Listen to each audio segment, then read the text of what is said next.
After I read the first diary entry, scribbled in a child's handwriting on a piece of loose leaf, I was spooked to say the least. I was actually holding a relic from a condemned insane asylum dating back all the way to 1918. I immediately ran on my computer. Surely there must be some kind of record of the patients put into care at Kings Park. I know it was a hospital where patients were tortured and even killed, but there should be at least some semblance of record keeping. While I could find articles labeled Kings Park patient records, I couldn't find an actual list of anyone who was under care there. Also, unfortunately, Florence Blackwell was a popular name, and Google searches of her name basically led nowhere.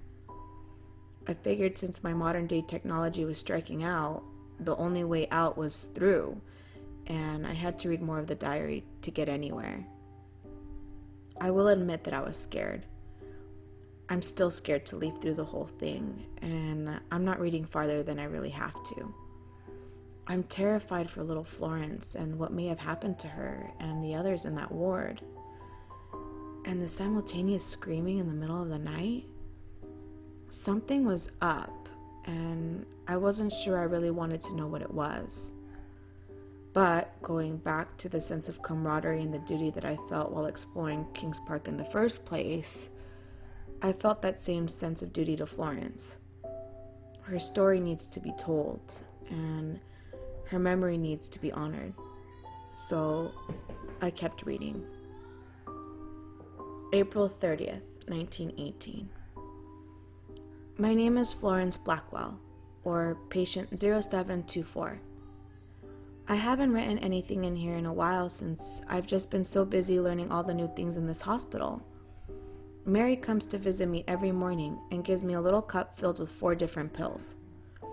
All these pills are pretty small and round and white, except for a really big one that she gives me.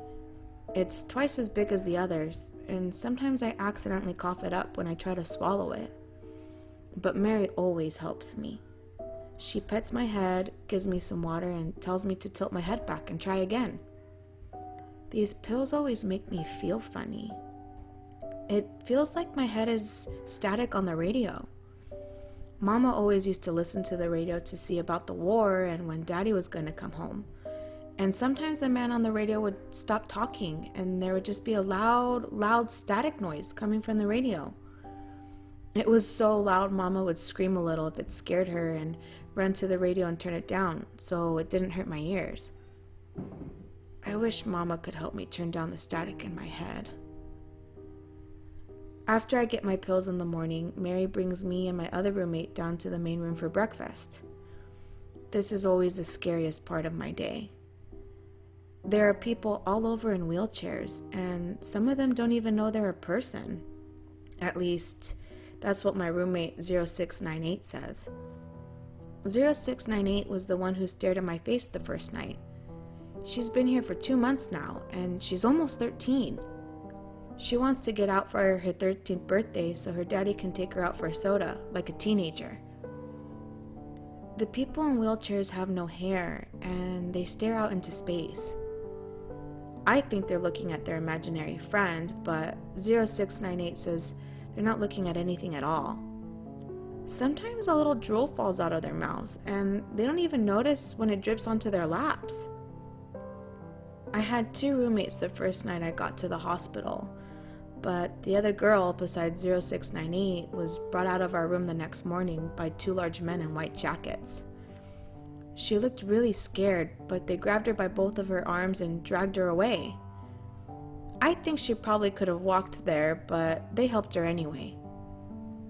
The next morning at breakfast, my roommate was in a wheelchair, staring out at nothing at all. She had a big bruise by her eyeball, but 0698 said to look away and pretend we don't know her. The screaming keeps happening every night. I still don't know why everyone is screaming in the middle of the night. I am Florence Blackwell. I am 10 years old, and I miss my mama. I'm going to keep writing my name so I don't forget it, since no one calls me that anymore. May 3rd, 1918. I am patient 0724, or Florence Blackwell, and I will be 11 years old in exactly 1 month. I only know that because today is a special day.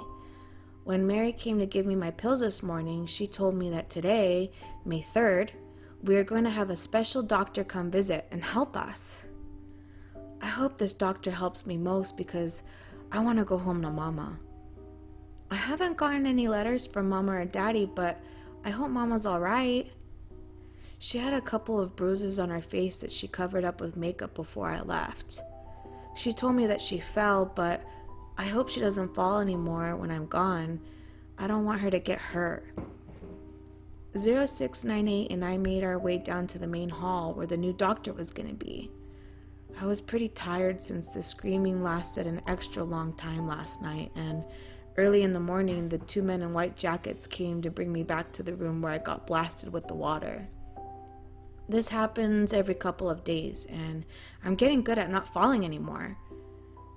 I don't even cry when the water accidentally leaves a bruise on me.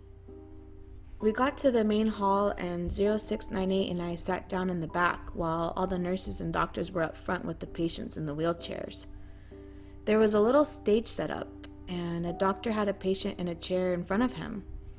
He said that his name was Dr. Freeman, and he came all the way from Pennsylvania to help us. Technically, he's still in doctor school, he said, but I think he can be called doctor anyway.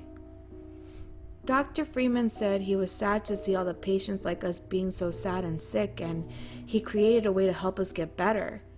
He said that he was the only one who has done it so far, but it will be very popular once he graduates from doctor school. Dr. Freeman used a bunch of big words that I don't know, but I did hear one word I recognize: brain. After a big show of Dr. Freeman talking with big words, he took up an ice pick and moved it to the head of the patient strapped down on the stage. In one motion, he shoved the ice pick into her eye and wiggled it around. I lost my breakfast right there, and Mary had to bring me back to my room. But on the way back, all I could hear were screams and clapping. Dr. Freeman had made the patient better by hurting her? That doesn't make sense to me, but hopefully I'll find out what happened when I meet Dr. Freeman tomorrow. I will be 11 in 1 month exactly, and I hope Dr. Freeman can make me better soon so I can go home to my mama.